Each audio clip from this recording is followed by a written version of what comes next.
So we'll be looking at the Veterans Benefit Improvement Act of 2022.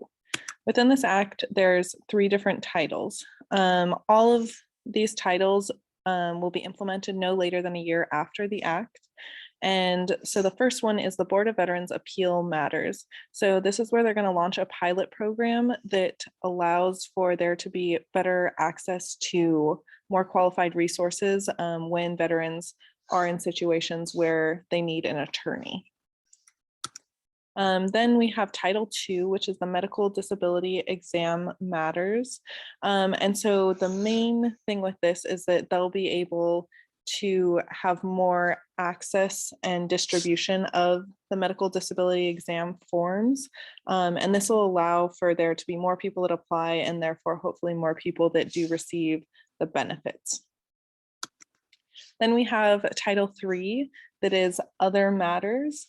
And this is kind of 3 different sections. So this is that the Secretary of Veterans Affairs is supposed to submit a report that shows the improvement that's been happening and the different support that's been implemented. Then specifically also they're looking at access to systems and intergovernmental liaisons. Then the second section has to do with electronic notifications. This allows for people receiving benefits to consent to electronic notifications if that's something that's easier for them to do rather than receiving things through the mail. And then also there will be people who gain access to tax return information for the purpose of processing claims. So who are the stakeholders? We have the veterans who are receiving the benefits. The Secretary of Veteran Affairs is implementing many of these changes. The Veteran Affairs workers, families of veterans, as they often are included in those benefits. Taxpayers, since the money that is allocated to Veteran Affairs comes from taxpayer dollars. And then the Department of Defense, which is also funded through taxpayers, but the Department of Defense budgets out a certain portion that goes towards Veteran Affairs. So the current status is that the bill was, or the act was passed in December. So it should be no later than a year in 2023 that everything becomes implemented. So reasons that people might be in favor of this bill is that it increases accessibility of resources like the medical forms. Having those more widely distributed allows for potentially more people to gain access.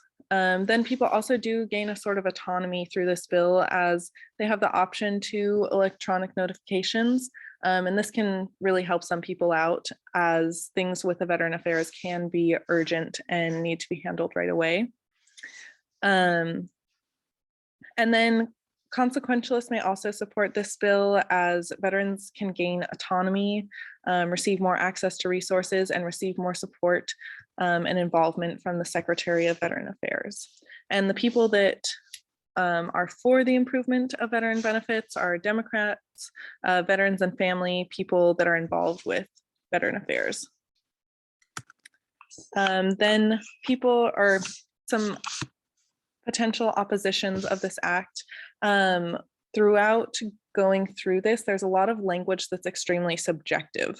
So it doesn't clearly state like numerical values of like what progress is they're wanting to be seen there. Then someone that's a consequentialist may disagree as not every part of this bill or this act is equally beneficial to multiple parties. Some parties are benefiting more and receiving more of those good benefits than others. And it also can be non-autonomous in the sense that veterans are still at the discretion of the Secretary of Veteran Affairs and don't necessarily have a ton of control over the resources that get directly allocated to them. And so people who are generally not in support of this act would be Republicans and then some taxpayers, as some taxpayers don't believe that this is a good use of money. So who is involved and how do you get involved? So the Department of Defense is the one that backs the policy. So they're the ones that are providing a lot of funding for this and also making sure that the needs do get met. Then veterans as the ones receiving the benefits and generally their families. And then people working for the Veteran Affairs are also involved.